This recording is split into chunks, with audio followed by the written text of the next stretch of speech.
Now, let's talk to our guest, Mr. Tony Agwins. He's a researcher, senior lecturer at the Anglia Ruskin University, joining us virtually from London. It's good to have you on the program this morning. Yeah, good morning, Olamide, and how are you doing over there in Lagos? We're doing great. Thank you so much for being with us. Let's begin with the comments from the Brazilian president.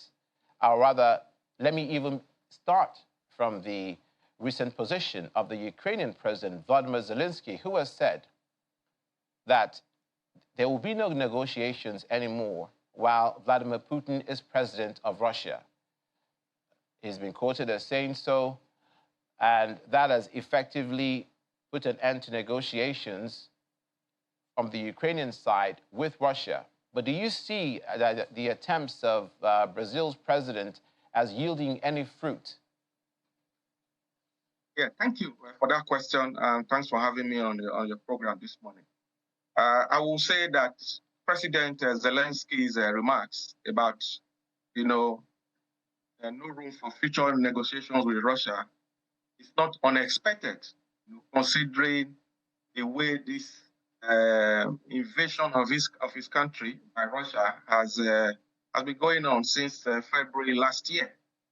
So he's very much in his right to make that kind of statement, considering all the devastation that Ukraine has gone through in the last 14 months when this crisis started. But there seemed to be a glimmer of hope, like you said in your report, from President Lula da Silva of Brazil, who has called for a peace group of countries who are not directly involved in this crisis, for everybody to come to the negotiating table and talk. Because before now, keen observers, of international affairs has expected that, the United Nations will really play a key role in bringing Russia and Ukraine together. But for some reason, that has not happened. So this side intervention by President Silva da Lula of Brazil probably just be what everyone has been waiting for over the past 14 months. And I think it is a good suggestion from the Brazilian leader. Do you think that Brazil has that much goodwill amongst the nations concerned to be able to push this through? Do they have as much weight internationally as maybe Turkey or France, or the UK or the EU, who have outmaneuvered themselves from negotiating with Russia? Yeah, I think when I saw the Brazilian president, it gave me some hope. And just like when the Pope, also said something along this line late last year, nothing really came out of that. So, considering the fact that Brazil is not directly involved in this crisis, he may be able to, and he's an experienced world leader. He's a second-time president. He's been there, came back to take over the presidency of Brazil. So I believe he's got the personality. He has the network in the committee of world leaders to pull some strings. So, and then he also said, if you listen to Da Silva's speech, he also said that he already spoke to the Chinese president, who has, somehow fortuitously is trying to, push himself as a global statesman, even though you can never really trust, what the Chinese, what they do. So, talks like this, bring some measure of hope that this crisis can be brought to the negotiating table. Speaking of hope, it seems there's not much of that happening in Bakhmut, where the fighting has been said to have escalated to such a degree as being described as some of the bloodiest they've ever seen in decades, even by the Ukrainians' own admission, and the Wagner group claiming that they've taken two towns in Bakhmut, while the Ukrainians also say that they are pushing them back. With this fighting continuing in that regard, what's your view of how Russia keeps ramping up the tempo against the Ukrainians? Yeah, it's very, very unfortunate, the escalation of the crisis in the Ukrainian eastern city of Bakhmut.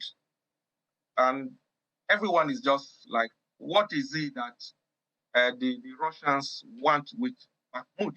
They are really keen on taking that city, but the Ukrainian military has been really repelling them. There's been a lot of bloody clashes in that region of Ukraine. Let's not also forget that Russians have not really, gotten the success they actually thought they would have in Luhansk. Remember, they've declared the People's Republic of Luhansk in one region of Ukraine, where they had that sham referendum towards the end of last year. So everyone is wondering, what is it about Bakhmut that the Russian military really want to achieve? What is their aim there? But it's all about territorial expansion anyway. But I don't really think, this is my personal prediction, that the Russian military will be able to take Bakhmut. Because if you look at what is happening at the moment, a lot of reports coming in from Russia has it that since this war started, the Russians have lost about 10,000 tanks. They are becoming war weary as we speak.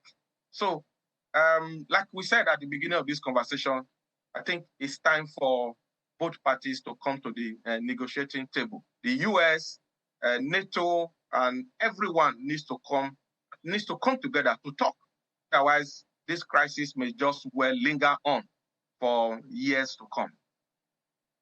Speaking of lingering on, Mr. Agbons, this is the 418th day since the conflict started last year, February. And we know that in military conflict and in a war, much has to do, especially concerning infantry warfare, with boots on the ground and how much forces can be mustered on either side.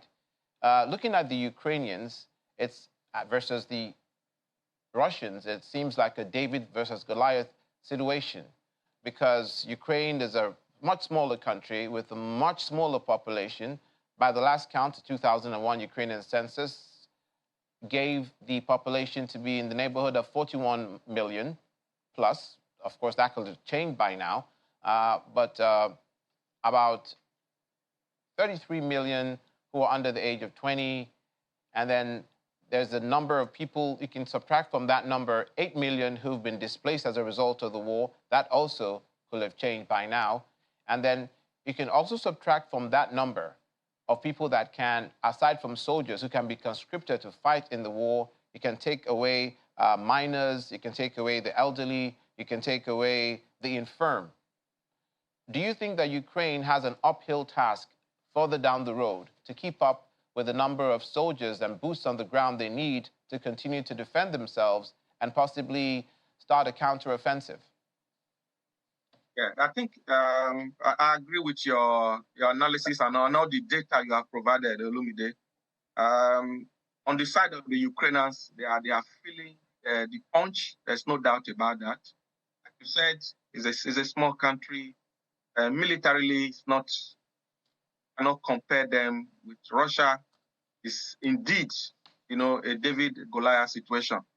But what has been going on for Ukraine is the massive support from the US, UK, NATO, and all the other countries, even in Eastern Europe, that have rallied around them. Russia did not really expect. If this crisis was to linger on, I will agree with you that the boots on the ground and the Ukrainians, they will really find it difficult to cope. That is why, like most of us, observers like us, we're always calling at every point in time for people to come, for peace talks and discuss, because Ukraine may not be able to, go on further with this crisis, considering the limitations they have. If you notice, just this week that just gone past, there were protests in the Czech Republic. Citizens were protesting about rising inflation because that country has, been supporting Ukraine. They've even taken in over 500,000 refugees from Ukraine, and grains and all that.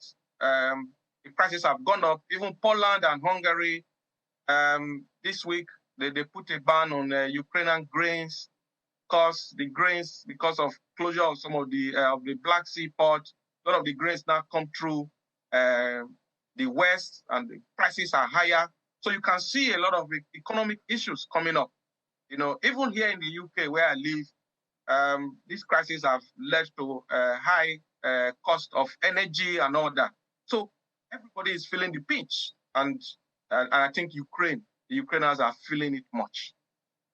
We hope that this leads to a speedy resolution to the issues. Thank you so much, Mr. Tony Agwen, Senior Lecturer, Researcher at the Anglia-Ruskin University, joining us from London. Thank you for being on the program this morning.